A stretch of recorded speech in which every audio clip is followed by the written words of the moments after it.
Hello बच्चों, कैसे हो आप सब। आई होप आप सब बहुत अच्छे होंगे। आज हम पढ़ेंगे पार्ट 6 बीरबल की खिचड़ी। तो बच्चों, आपने अकबर और बीरबल की कहानियाँ सुनी होंगी। आज हम उन्हीं कहानियों में से एक कहानी पढ़ेंगे जिसका नाम क्या है, बीरबल की खिचड़ी। चलो इस कहानी को पढ़ते हैं। अकबर के दरबार में अनेक विद्वान थे। बीरबल उन्हीं में से एक थे। वह अपनी चतुराई के लिए बड़े प्रसिद्ध थे। अपनी चतुराई से वह बादशाह को भी हरा देते थे। अकबर और बीरबल के बारे में अनेक कहानियाँ प्रसिद्ध हैं। लोग उन्हें बड़े चाव से सुनाते हैं। एक बार की बात है, अकबर किसी गांव से होकर आ रहे थे। सर्दी के दिन थे। गांव के लोग आग जलाकर उसके चारों ओर बैठे बातें कर रहे थे। जब वो बादशाह अपने साथियों के साथ वहां पहुंचे तो एक व्यक्ति कह रहा था कि मैं यमुना के पानी में रात भर खड़ा रह सकता हूँ। अकबर को इस बात का विश्वास नहीं हुआ। उन्होंने उस व्यक्ति से कहा कि यदि तुम सारी रात पानी में खड़े रहो तो मैं तुम्हें थैली भर मोहरे इनाम में दूंगा। वह मान गया। अगली रात वह व्यक्ति यमुना के ठंडे जल में पूरी रात खड़ा रहा। प्रातः वह बादशाह के दरबार में आया। बादशाह ने आश्चर्य से पूछा, तुम इतनी सर्दी से सारी रात पानी में कैसे खड़े रहे।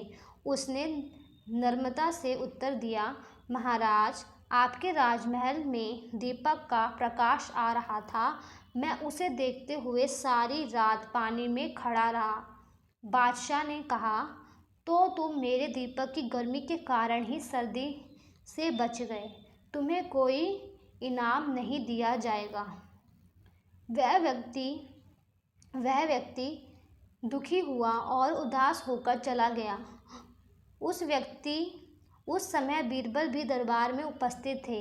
उन्होंने सोचा, इस दुखी व्यक्ति की सहायता करनी चाहिए। दूसरे दिन बीरबल दरबार में नहीं आया। अकबर को चिंता हुई कि कहीं बीरबल बीमार तो नहीं पड़ गए। उन्होंने बीरबल को बुलावा भेजा। बीरबल ने कहलवाया कि मैं खिचड़ी पका रहा हूँ, पक जाने पर दरबार में उपस्थित हो जाऊँगा। अगले दिन बीरबल को फिर दरबार में ना देखते हुए बादशाह ने कुछ सोचा। फिर वह बोले, चलो स्वयं ही चलकर देखें कि बीरबल कैसे खिचड़ी पका रहे हैं। जब बादशाह बीरबल के वहाँ पहुँचे तो उन्होंने देखा कि एक बहुत लंबी बांस के ऊपरी सिरे पर एक हौंडी लटकी हुई है।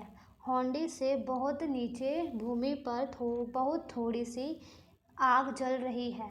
बादशाह ने हैरानी से पूछा, बीरबल, भला यह खिचड़ी कैसे पक सकती है। हौंडी तो आग से बहुत दूर है। बीरबल ने उत्तर दिया, हुजूर, अगर वह व्यक्ति राजमहल के दीपक की गर्मी के सहारे सारी रात ठंडे पानी में खड़ा रह सकता है तो इस आग से मेरी खिचड़ी क्यों नहीं पक सकती। अकबर को बात समझ में आ गई। उन्होंने दूसरे दिन उस व्यक्ति को दरबार में बुलाया और बड़े सम्मान के साथ उसे मोहरे की थैली भेंट कर दी।